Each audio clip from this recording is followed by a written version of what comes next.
Il parle à Hachem. Pas seulement qu'il parle à Hachem, il donne un indice à Hachem pour qu'il réussisse dans sa mission. Le code. Vous comprenez? Et cet indice, ce siman, Hachem va le faire réussir. Alors qu'il va faire des bêtises. Hachem va arranger ses bêtises. Quelles sont les bêtises qu'il a faites? Comment il a pu lui mettre les bijoux? Comment il a pu la déclarer déjà Sans qu'il la que connaisse. réussie avant de savoir si vraiment elle est de la famille d'Abraham? D'une part. D'autre part, elle pouvait être aussi une malade. Elle pouvait être une aveugle. Et elle peut être aussi quelqu'un qui marche pas. Vous comprenez?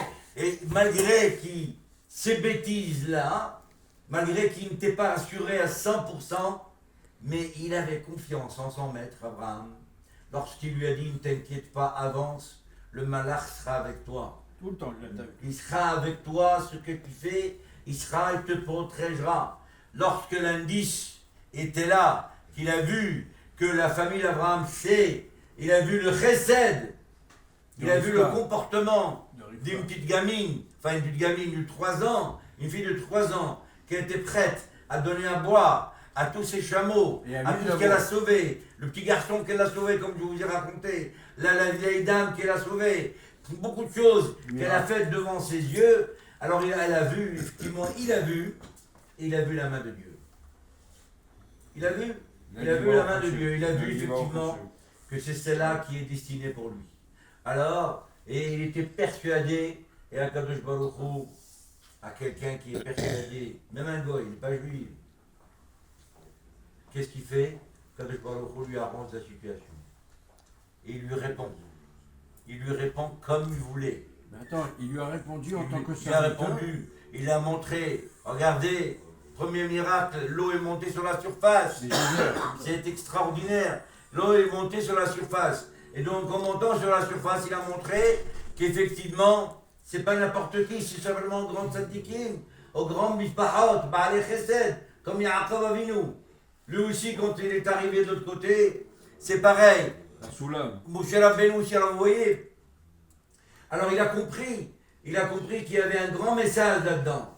Alors nous aussi, on n'a pas besoin d'attendre. On peut parler avec les gars de Bordeaux. Mais seulement, est-ce que les conditions, dans ta tête, tu réfléchis, est-ce que j'ai déjà réparé ça? J'ai réparé la faute A, la faute B, avant que je lui demande.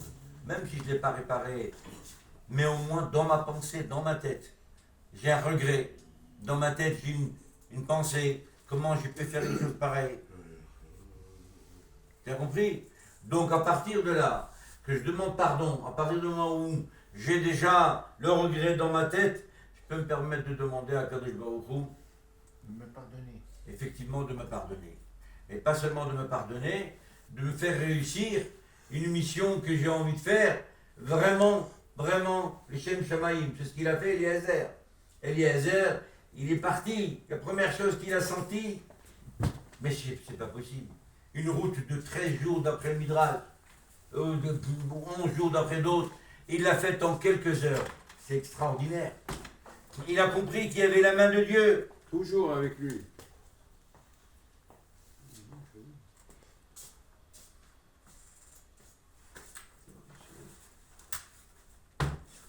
Voilà le message que nous pouvons donc apprendre pour pouvoir s'améliorer, évidemment.